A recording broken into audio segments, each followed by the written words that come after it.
Okay students, so today I am going to explain exercise 8.2, which is based on trigonometric table, which we have already learned how to prepare the table. So these questions I am going to solve, and on the basis of this I will give post one exercise also of different book that you have to solve as a homework. Okay, look here. So from this question number 1 I am taking question number 5 and one correct option means choose the correct option आगे explain करूँगा. Question number 3 and we will discuss true and false. Okay, all these things today we will discuss. Rest of the part you have to attempt. So look here, the question is 5 cos square 60 plus 4 sec square 30 minus tan square 45 upon sin square 30 plus cos square 30. Okay, so this is the question. So first before this you have to write the table, और table को आप बार बार बनाने की कोशिश करो, खुद ही बना. हमने कल बताया था आपको 0, 30, 45, 60, 90 ऐसे लिख दिया. और यहाँ से पहले साइन की वैल्यू को आपको याद रखना है. 0 1/2 1/√2 √3/2 1. फिर इसको पलट के लिख दो, कॉस किया जाएगी.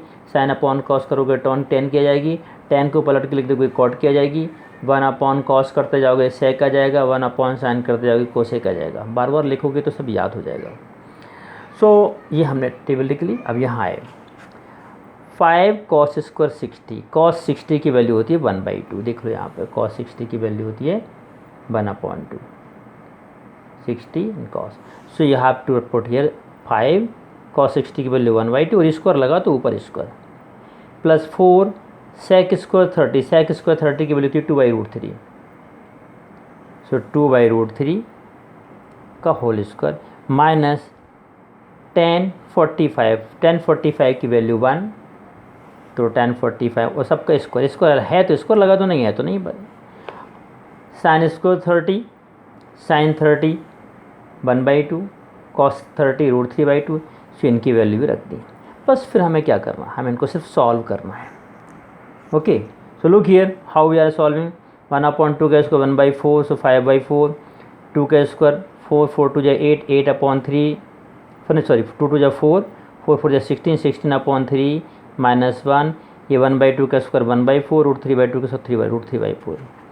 इन सब का एलसीएम आया 12. 4 3 12, सो 3 × 5 15. 3 4 12, सो 4 × 16 64. 1 अपॉन सो 1 12 12, सो 12 बन जाए 12. फाइनली ये तो फ्रैक्शन के क्वेश्चन आप सॉल्व कर सकते हैं. और नीचे तो आया 1/4 plus 3/4 equals to 1. So finally ऊपर आया 67/12, नीचे 1. So finally answer is 67/12. So like this rest of the questions you have to attempt. बस you have to put the values. Sine 30 को 1045 जो वॉट एवर वैल्यूज़ हैं टेबल से निकाल के आपको इसमें रखना है एंड कैलकुलेट करना है. So you can do rest of the questions you have to attempt. Now come here, choose the correct options. Choose the correct option. First one is 2 tan 30 upon 1 plus tan square 30 equals to what. चलो हमने कैसे किया. 2 tan 30 upon 1 plus tan square 30. 2 tan 30 की value 1/√3. 1 plus tan square 30 means 1/√3 का square. सब अच्छे से लिख दिया थे. तो सॉल्व किया, that is 2/√3 and this is 1/3. 1/√3 का स्क्वायर 3, सो 3 प्लस 3 बन जाए 3 + 1 4/3. सो ये 2/√3 और ये पलट के 3/4. 2 से ये 4 कट गया 2 2 जा, और 3 से ऊपर एक √3 कट गया. 3 मीन्स √3 × √3. एक √3 कट जाएगा और एक √3 बच जाएगा. सो फाइनली ऊपर बच गया और 2 से ऊपर बचा वाले √3, नीचे 2 √3/2. अब √3/2 वैल्यू किसकी होती है, दैट इज साइन 60. यहाँ हम देखेंगे हमें 4 ऑप्शन दिए हैं. साइन 60 की होती है √3/2, कॉस 60 की तो 1/2 होती है, tan 60 की ओनली √3 होती है, साइन 30 की 1/2 होती है. तो sine 60 is the correct answer. So like this you have to put here 1045 की वैल्यू यहाँ रखना और चेक करना जो आंसर आ रहा है 1 0 वॉट एवर. जैसे यहाँ 1045 की वैल्यू रखेंगे 1, तो 1 - 1 0 0 अपॉन समथिंग 0. अब देखो 0 किसकी वैल्यू आती है, इसकी वैल्यू 0 है. 1090 की वैल्यू तो 0 नहीं आती है. 10 90 की तो इन्फिनिट आती है, 1 तो इसका आंसर है नहीं, sin 45 की 1/√2 आती है, 1/√2 तो आंसर आ नहीं रहा है।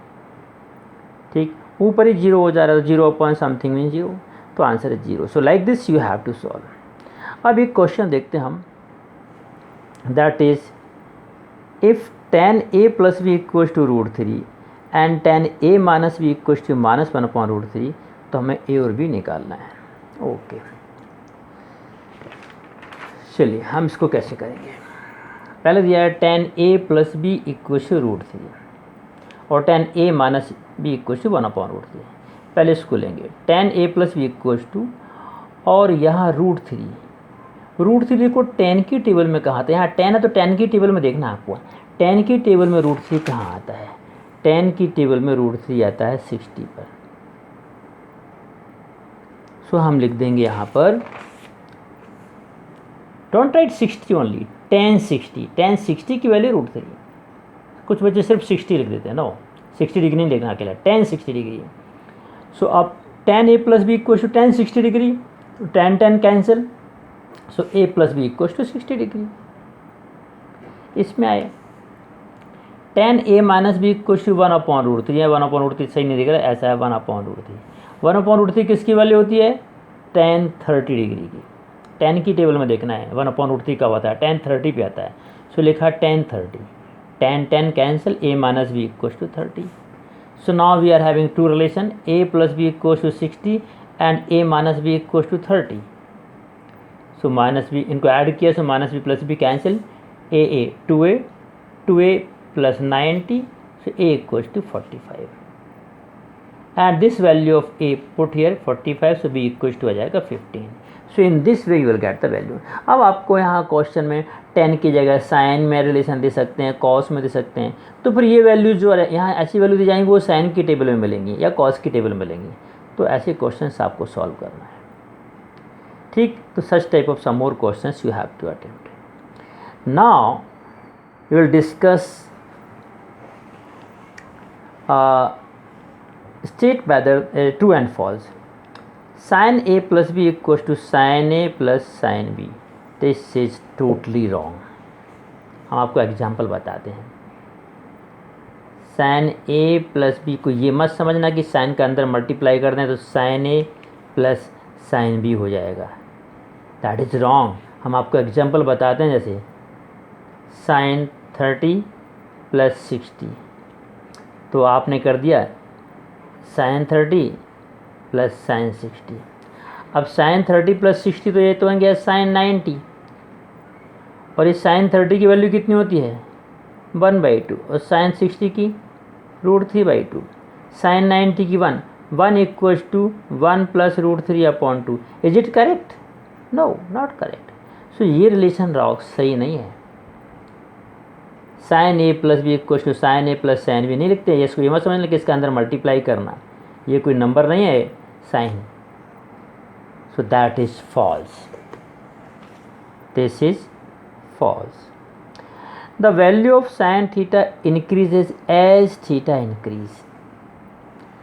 हाँ, ये सही है, हालांकि हम आप लोगों को सिर्फ अभी फर्स्ट क्वाड्रेंट के एंगल ही बताए जा रहे हैं, तो अब तो ये सही भी है। देखो sin 0 sin 30 1/2 √3/2, ऐसे बक करते करते कहाँ पहुँचते 1 पे पहुँचते हैं, है ना। ये देखो sin की वैल्यू 0 1 1/2 1/√2 √3/2 1 तक पहुँची। बढ़ रही है कि नहीं बढ़ रही है? Yes, it is correct. हालांकि जब सेकेंड क्वाड्रेंट में पहुँचते हैं तो उल्टी घटने लगती है, पर वो आपको 11th में सिखाया जाएगा। So this is correct, true, okay.